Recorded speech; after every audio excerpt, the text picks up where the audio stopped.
Football মানেই ৯০ মিনিটের টানটান উত্তেজনা। কিন্তু কখনো কি ভেবে দেখেছেন খেলাটা ঠিক ৯০ মিনিটই কেন হয়? ৬০ বা ১০০ মিনিট নয় কেন?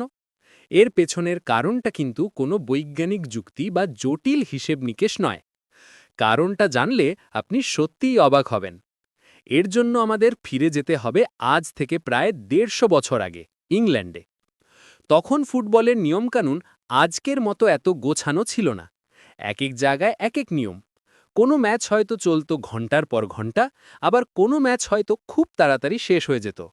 দুই দল নিজেদের মধ্যে আলোচনা করে ঠিক করত কতক্ষণ খেলা হবে। গল্পের শুরু ১৮৬৬ সালে। লন্ডন আর শেফিল্ডের মধ্যে একটি ম্যাচ ঠিক হলো। কিন্তু সমস্যা হলো দুই দলের নিয়ম আলাদা। খেলা কতক্ষণ চলবে তা নিয়ে শুরু হলো বিতর্ক। আসল কারণটা ছিল খুবই বাস্তব। তখন তো আর স্টেডিয়ামে ফ্লাড লাইট ছিল না, তাই ম্যাচ শেষ করতে হতো সূর্য ডোবার আগেই। তাছাড়া খেলোয়াড়দের স্ট্যামিনা এবং দর্শকদের ধৈর্যেরও একটা ব্যাপার ছিল। তাই দুই দল মিলে একটা রফা বা আপোষ করল। তারা ঠিক করল খেলা হবে ১.৫ ঘন্টা বা ৯০ মিনিটস। এই সময়টা সবার কাছেই পারফেক্ট মনে হয়েছিল। খেলোয়াড়রাও খুব বেশি ক্লান্ত হবেন না, আবার দর্শকরাও পুরোটা সময় উপভোগ করতে পারবেন।